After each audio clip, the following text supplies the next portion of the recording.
Chers amis, chers abonnés, bien le bonjour. C'est la rentrée les amis, c'est probablement la vidéo de la rentrée. Et quoi de mieux à la rentrée que de parler effectivement du couple, de la notion de couple. Que vous soyez en couple, que vous prétendiez à être en couple, que vous soyez déçu du couple, il est souhaitable de parler du couple. On peut décider de vivre sans, mais vivre sans quelque chose est encore rappeler l'existence de ce quelque chose. Vivre sans quelque chose est encore rappeler l'existence de ce quelque chose. 4 éléments clés, 4 éléments fondamentaux pour réussir sa vie de couple. 4. Il y en avait 8742, je vais en garder 4. Il en restera 8738, on va se débrouiller avec ces 4-là. Et croyez-moi, il ferait rapidement des ramifications dans les 8742 en question. On va les garder, ces 4-là, on va les sanctuariser. On va les protéger. Ils me semblent fondamentaux. J'ai mis de côté volontairement un couple, c'est l'amour qui les réunit, les deux protagonistes. Le souci, c'est que l'amour, c'est pas une garantie de réussite, les petits amis. Non, souvent on entend « il dit qu'il m'aime, on s'aime et ça se dézingue à tout va ». Donc s'aimer, c'est pas une garantie d'une bonne résultante. C'est bien le problème. Et je dis pas que c'est pas important. L'amour, pourquoi? Parce que s'aimer, se mettre ensemble, on s'aime, on s'aime, donc on fait couple, c'est pas une garantie de bonheur. Et très loin de là. Il y a beaucoup de gens qui se font la misère et pourtant qui disent s'aimer. Ça ne veut pas dire que c'est vrai, mais s'aimer, ça doit rencontrer une limite. Il y a plein de personnes qui disent et prétendent s'aimer qui malheureusement s'en mettent plein la tête pour pas un rond. Donc l'amour, c'est pas une garantie et c'est pas un blanc-seing et c'est pas effectivement un levier qui fait qu'un couple va fonctionner. C'est plus la matière grise et la construction sur une modalité affective qui fait que ça fonctionne. L'amour, c'est autant le garant, certes, d'un partage, d'une communion, d'une existence en couple, mais c'est autant, malheureusement, le signe d'une relation tortueuse, destructrice, parce que ça ne pose pas les éléments fondamentaux. L'amour, c'est un sentiment, les sentiments, ça organise pas les choses, ça structure pas les choses, c'est le raisonnement qui les structure. Certes, l'amour peut unir deux personnes, ou bon nombre, mais le raisonnement va organiser les choses. C'est pas l'affectif qui organise les choses. L'affectif, ça part dans tous les sens. C'est autant extraordinaire que ça peut être destructeur, l'affectif. Donc, c'est la part de raisonnement, la rationalité qui permet d'organiser les choses. Certes, c'est un élément universel, mais le problème, c'est que c'est pas le garant de la viabilité d'un couple. C'est le souci. Les éléments rationalisés, raisonnés et rationalisés, me semblent nettement plus porteurs. Et vous allez voir dans le contenu de cette vidéo que c'est, en règle générale, me semble-t-il, incontournable. En matière de couple, vous le savez, il n'y a pas de miracle. Il y a des recettes qui fonctionnent, et il y a des recettes qui vous envoient directement dans le mur. Prenez un casque. Ça fait beaucoup moins mal. Parce qu'il y a des murs qu'on voit arriver à l'avance. Mettez un casque, c'est une métaphore. Alors vous n'avez pas attendu de vous regarder cette vidéo pour effectivement enclencher un couple. Il y a plein de personnes qui m'ont regardé, et tant mieux, merci à eux d'ailleurs, cette vidéo, cette intervention vidéo, et qui sont déjà en couple. Bravo. Le tout, c'est pas de se mettre en couple. C'est déjà une étape, je vous l'accorde, surtout aujourd'hui. C'est pas simple. Mais c'est de maintenir son couple. C'est quoi? De quoi on parle depuis tout à l'heure? C'est une introduction du couple. C'est quoi un couple? C'est quoi un couple? C'est quoi la définition de couple? On est 7 milliards sur cette terre. On doit être 66 millions en France. 66 millions de définitions différentes du couple. C'est déjà dit dans une autre vidéo, un couple c'est une équipe, c'est ce que j'avais dit, c'est une équipe. Et qu'est-ce que tu fous dans une équipe? Qu'est-ce que tu fais dans une équipe? c'est quoi une équipe? Tu peux faire plein de trucs dans une équipe. Tu peux te dézinguer, tu peux te porter au nu, tu peux gagner en équipe. C'est extraordinaire. L'équipe, une équipe, oui, c'est une équipe. Mais une équipe, elle n'est pas forcément vouée à gagner. Un couple, c'est deux personnes unies avec un projet commun. Dans l'opinion publique, un couple, ça veut dire être dans une relation amoureuse ou être dans une relation sérieuse avec quelqu'un. Il y a un mot qu'on n'a pas utilisé depuis tout à l'heure, moi je l'aime beaucoup, j'y tiens beaucoup, c'est l'engagement. Je pense, moi, à titre personnel, qu'on est en couple à partir du moment où on s'engage dans un couple auprès de quelqu'un. Auprès de soi-même, mais surtout auprès de quelqu'un. S'engager. Une fois que tu t'es engagé, qu'est-ce qui se passe? Eh bien, c'est là que ça commence. Déjà, faire couple, s'engager, vous avez vu ô combien, dans cette société actuelle, c'est d'une complexité notoire. Une fois que cette étape est passée, imaginez le nombre de complexités, le nombre d'inconvénients qui sont susceptibles de se présenter. C'est de ça dont on va parler. Il y a 3 éléments clés à viser de 4. Je ne vais pas revenir au point de départ. Bien que, on revient toujours au point de départ. Tout n'est que racine. Il n'y a pas de propos qui tiennent, même bien après, même ultérieurement, qui n'est pas renvoyé à la racine de ce qui a généré ce même propos. L'élément numéro 1, il n'y en a pas d'ordre, donc c'est pour ça qu'il faut bien décliner les choses d'une certaine manière, mais en fait c'est compliqué parce que les 4 sont supra méga importants. Un des éléments fondamentaux qui me semble le plus important, vous le mettrez en 3e ou en 4e si vous voulez, la responsabilité. À quel degré? Quand vous agissez au cœur, au sein de votre couple. Alors l'action au sein d'un couple, c'est une action parfois individuelle, et à quel degré, quand elle est évaluée au rang du couple, par rapport au couple, elle va être susceptible de déstabiliser le couple. Voilà. Donc attention. Toute action qui est menée à titre personnel, forcément sera évaluée à un moment donné par rapport au couple. À un moment donné, pas à chaque fois, mais régulièrement. Certaines actions sont libres, n'entravent pas le couple, ne compliquent pas le couple, ne concernent pas le couple. L'être humain a une activité individuelle, par principe, par essence, mais attention, certaines activités, attitudes, postures individuelles peuvent rapidement générer, susciter des complications pour le couple. Soyez élément clé responsable. Tout ce que vous faites doit être assumé. Tout ce que vous faites doit être assumé. Non seulement à titre personnel, ok, super, mais ça, c'est pas une vidéo individuelle, puisqu'on parle du couple. Tout doit être assumé au sens du « j'ai bien évalué les enjeux que ça pouvait générer sur le couple ». Si quelque chose a posé problème au couple, il faut assumer votre positionnement. C'est fondamental. J'assume. Pas je t'emmerde. Non, j'assume ce que j'ai mis en place et éventuellement d'accepter de reconnaître que vous vous êtes trompé, que vous avez mal évalué les choses. On va y revenir. Il est souhaitable d'assumer vos faits et gestes. Toute attitude faite en lien avec l'autre, ouais t'as fait ça, donc j'ai fait ça, ça me semble pas très pertinent, pas très intéressant. À visée de puéril. Je suis pas sûr que ça soit porteur, que ça tire votre couple vers le haut. Premier point, être responsable. Autrement dit, je l'aime beaucoup aussi celui-là, assumer tous vos faits et gestes, à titre personnel, et toutes les répercussions que ça peut générer sur le couple, doivent être reconnus et assumés. Ça s'appelle être responsable. Si tous les protagonistes de tous les couples de la Terre étaient responsables, il y aurait moins d'ennui, pour ne pas dire autre chose, d'emmerdement, si vous me le permettez. C'était le premier point. J'ai pas beaucoup de temps sur cette vidéo.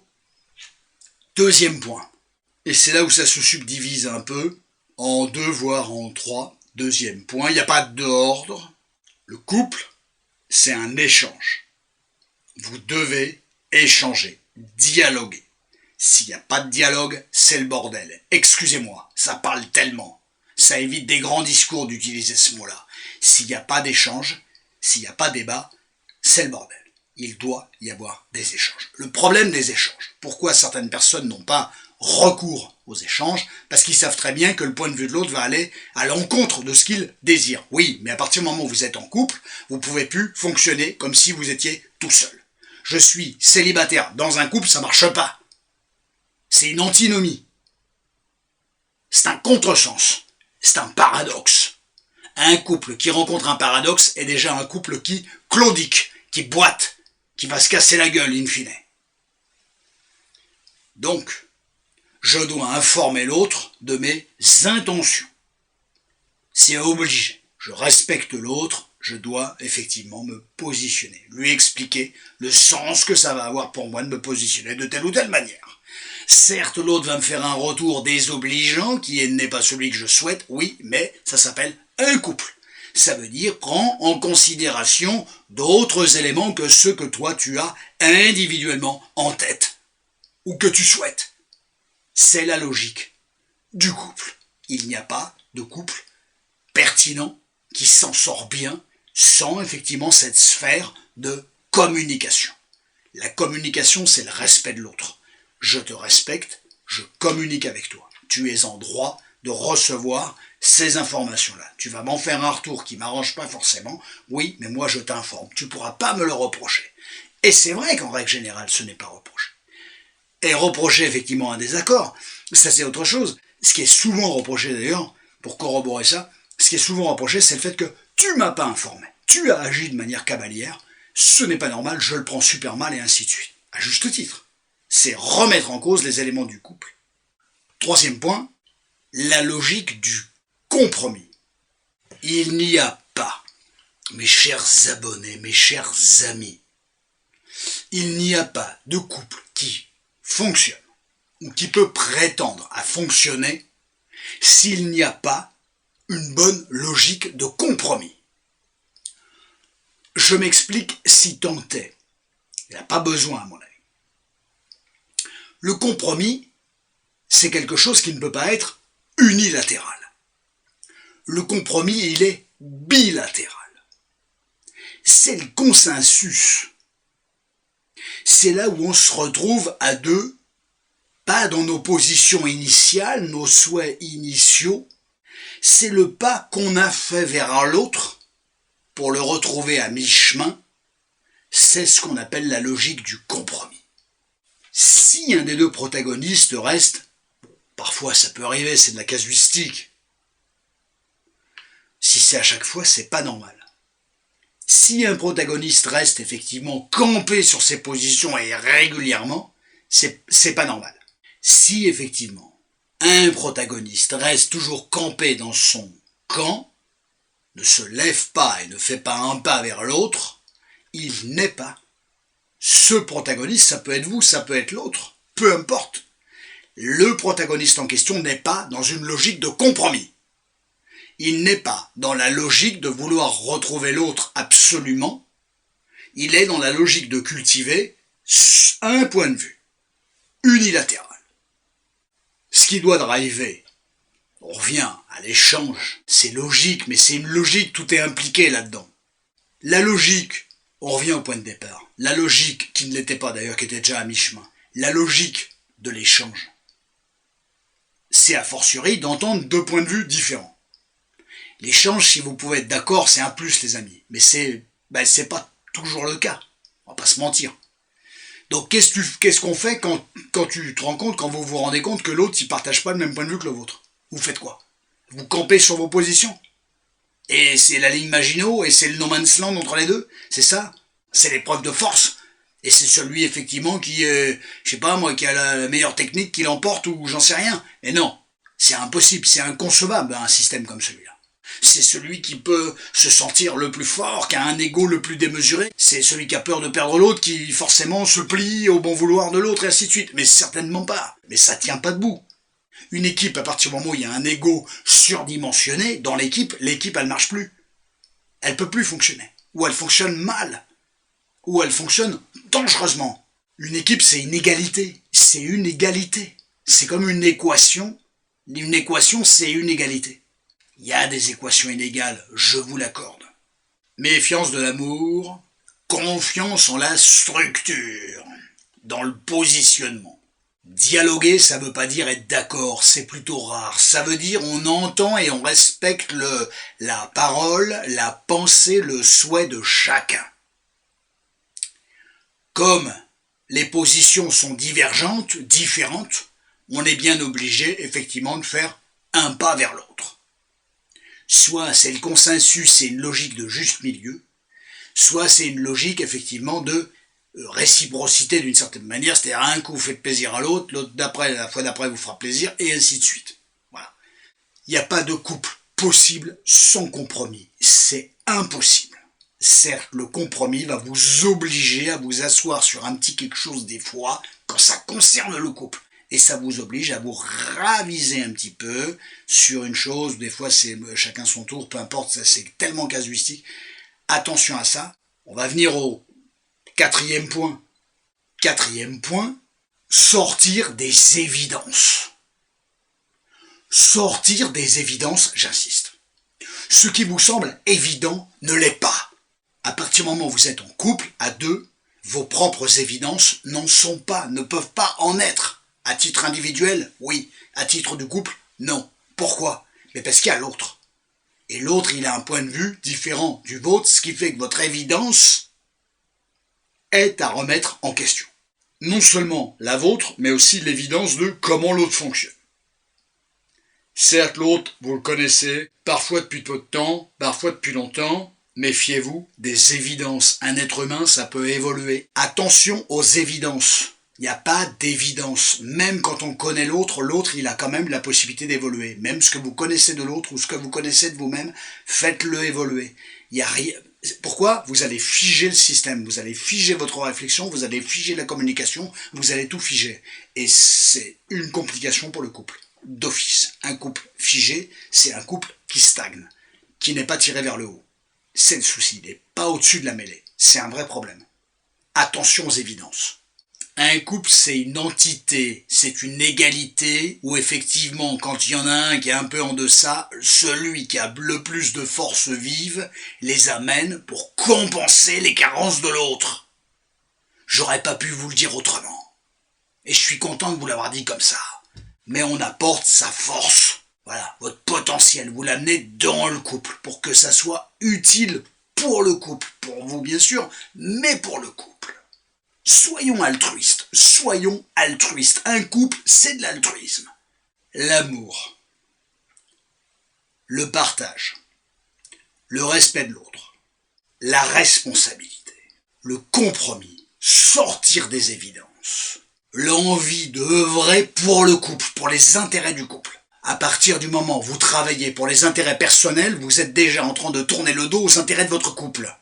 Toute logique individuelle, individualiste dans un couple est déjà une balle dans le pied du couple. Vous faites ce que vous voulez, mais entendez-le ça. Couple et individualisme ne font pas bon ménage. Vous restez un élément individuel qui a, et heureusement, sa capacité à fonctionner par lui-même. Avec vos désirs, vos projets, vous avez le droit de voir vos amis, faire du sport, faire tout un tas de choses, ainsi de suite. Vous devez avoir une certaine liberté. Mais attention que cette liberté-là ne vienne pas grignoter les intérêts du couple. On est dans la mesure. On est dans une frange. Il y a une espèce de frontière symbolique. Attention que ça ne soit pas grignoté. Là, c'est une généralité. Vous pensez bien que tout ça est à mettre au cas par cas en fonction de votre partenaire qui a des traumatismes, des angoisses, des besoins d'aimer, une forme de dépendance affective, une confiance dans le couple, en votre personne, et ainsi de suite. Tout ça est à évaluer, bien évidemment, dans votre propre couple. Ce que je vous raconte est une généralité. Tout à fait pertinente, j'espère, mais c'est une généralité. J'ai pris un plaisir immense à vous parler de tout ça. On se retrouve très bientôt, probablement dans 15 jours, puisque c'est la nouvelle mouture de cette chaîne. On se voit tous les 15 jours. À très bientôt. Merci d'avoir suivi cette vidéo. Bonne réflexion. À très bientôt.